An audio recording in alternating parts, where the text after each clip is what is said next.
Hello, this is Daniel. Today we're going to talk about the differences between the conscious and subconscious mind, and I'm going to attempt to answer why the head and the heart never seem to be on the same page. Um, it is actually pretty straightforward. The conscious mind, located in the prefrontal cortex of the brain, has direct access to the senses: sight, smell, taste, touch, and it defines its reality based on that input. Elements, wind, all that. Title, definition. That's how it categorizes it, based on the reality of what it is. The subconscious mind does get the feed from the senses through the conscious mind, but it does not have access to the source material. So it's like secondhand information. Now, we've all played that game in kindergarten where you'd have one person get something whispered in their ear and it'd go person to person, and by the end it was something completely different. That's a lot of what happens.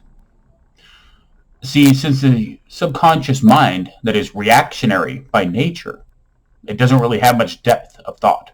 It just reacts to what's right in front of it. That's how emotions work. So it takes that feed, and it can't make a title and definition. It can't understand that premise. So it creates an association or metaphor, not what it is, but what it means, because that's how emotions work. It's not about reality, it's about perception. So, as an example, fire. Cognitively, logically, it's an element. It's a source of, nourishment. It can warm things up. It can burn things. Emotionally, it has tendency to be defined as warmth, which can be associated with things like human connection. Hence why people like going to bonfires.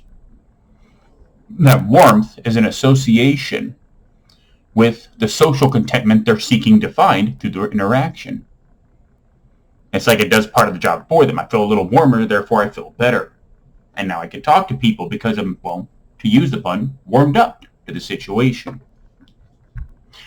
Now, when it comes to matters of love, stuff like that, the more potent emotions, there is another very important factor to consider, and that is that the emotional mind has no concepts of good or bad, right or wrong, no morality.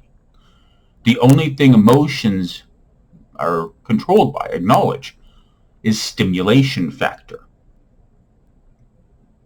The more stimulating something is, the more nourishing it is to the subconscious mind. It's gluttonous in that regard, and it's also a primary source of where we get our gluttonous mentality.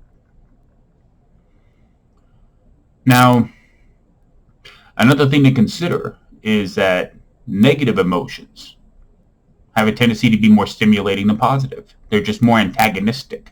They're more demanding. And that intensity is what the emotional mind values. Hence why people have a tendency to lean towards negative results and negative situations instead of positive, because they're more stimulating. They get more out of it. It's the same reason why, like one of my jokes, because I tend to tell a lot of jokes, the reason why men do things the hard way, so when they get it done, they can say they accomplished that much more. There's more satisfaction. We got more done. We didn't. We did the same thing. We could have done it easier, but it feels like we got more done. In the same way that, drama with more emotional-based people, they seek more and more drama. It could be the same thing, but they get more out of it because there's, more stimulation to it, more antagonism. It's a destructive behavior, but destruction is very stimulating as well. Now, as I was saying with love,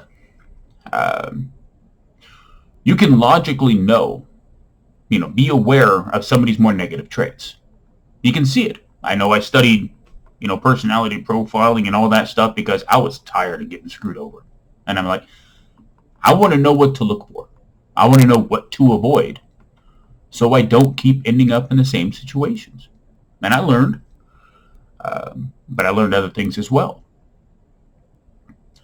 And one of those other things I learned is that the emotional mind wants to feel. It doesn't care if the person is toxic or abusive.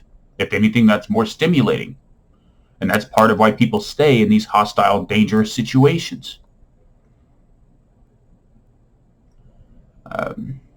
Now, the other factor to consider here is depression. What is depression? Depression is basically the emotional equivalent to hunger. When it comes to food, we get used to a certain amount of calories per day. Just to throw a number out there, 2,000. Now, say just today or tomorrow, whatever, we get less than that. Say we only get like 1,500. The body knows there should be more because it's become accustomed to 2,000 calories.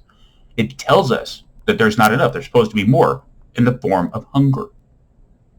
That is what that signal means. We got a bit of extra room. There's supposed to be more. I'm waiting. All depression is you get accustomed to a certain amount of stimulation on a regular basis.